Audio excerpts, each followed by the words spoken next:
गांव के बाहर हरे भरे खेतों के बीच एक मिट्टी का छोटा सा घर था। वहीं रहते थे रामू और गौरी अपनी प्यारी बेटी राधा के साथ। कई महीनों से बारिश नहीं हुई थी, मिट्टी सूख चुकी थी, खेतों में दरारें पड़ गई थी और रामू का चेहरा भी उसी मिट्टी की तरह थका और उदास लग रहा था। आ गए आप? क्या हुआ? आप बहुत उदास लग रहे हैं। क्या करूं गौरी, बारिश आने का नाम ही नहीं ले रही, खेत बंजर हो रहे हैं। आप ऐसे दुखी मत होइए जी, मेहनत करने वालों का साथ भगवान कभी नहीं छोड़ता। रामू आसमान की ओर देखते हुए बोला, अगर ऐसे ही आसमान खाली रहा तो खेत बंजर हो जाएंगे, हम भूखे मर जाएंगे। आप पहले हाथ मुंह धो लीजिए जी, मैं अभी खाना परोसती हूँ, फिर हम आराम से इस विषय पर बात करेंगे।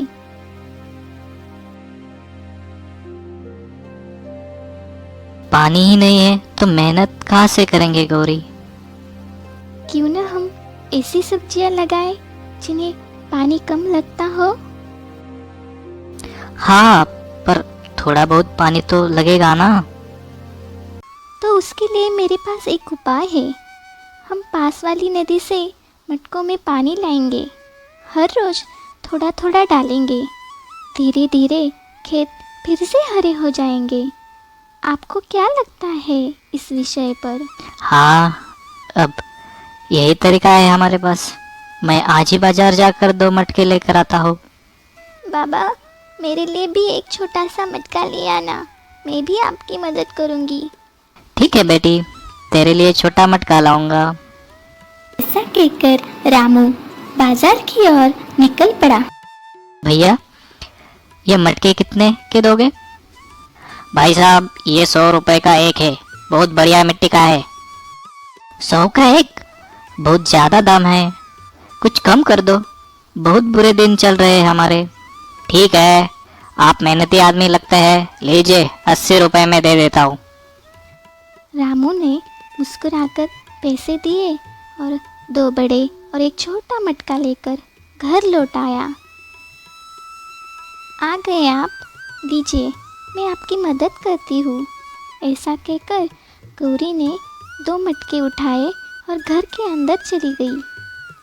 अगले दिन सुबह सुबह तीनों नदी की ओर निकल पड़े। रास्ता लंबा था, धूप तेज थी, लेकिन तीनों के चेहरे पर मेहनत की मुस्कान थी। हर दिन वे नदी से पानी लाते और खेतों में डालते। धीरे धीरे मिट्टी की खुशबू लौटने लगी। एक दिन दोपहर में तेज गर्मी थी। राधा नदी से लौट रही थी, तभी उसके पैर के नीचे फिसलन आ गई और वह गिर पड़ी। मटका जमीन पर गिरकर थोड़ा फूट गया। अम्मा, मटका टूट गया। बेटी, कोई बात नहीं, टूटी हुई चीजें भी काम आती है। तीनों फिर खेत की ओर चल पड़े।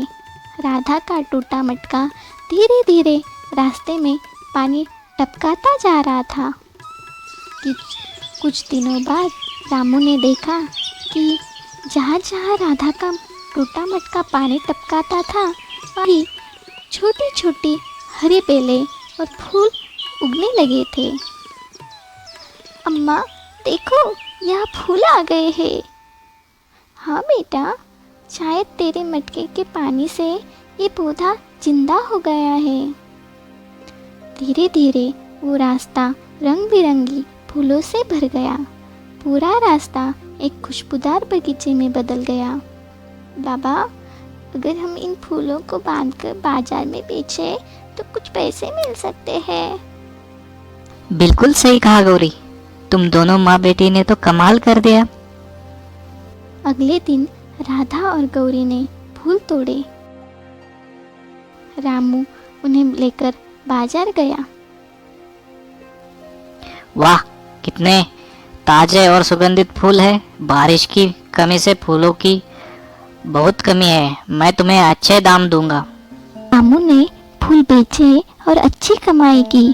अब वह रोज फूल बेचने लगा और धीरे धीरे घर की हालात सुधरने लगी। कुछ महीनों में रानू और गौरी का घर बदल गया।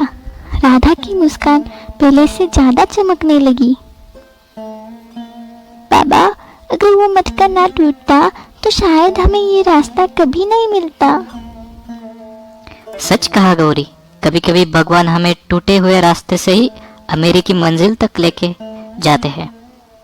कभी किसी चीज या व्यक्ति को उसकी कमी के कारण मत ठुकराओ। भगवान हर दरार में एक नई संभावना छिपा देता है। मेहनत, हिम्मत और विश्वास से ही हर टूटी चीज एक नई शुरुआत बन सकती है। वीडियो अगर अच्छा लगा हो तो प्लीज़ वीडियो को लाइक और चैनल को सब्सक्राइब करना ना भूलें। धन्यवाद।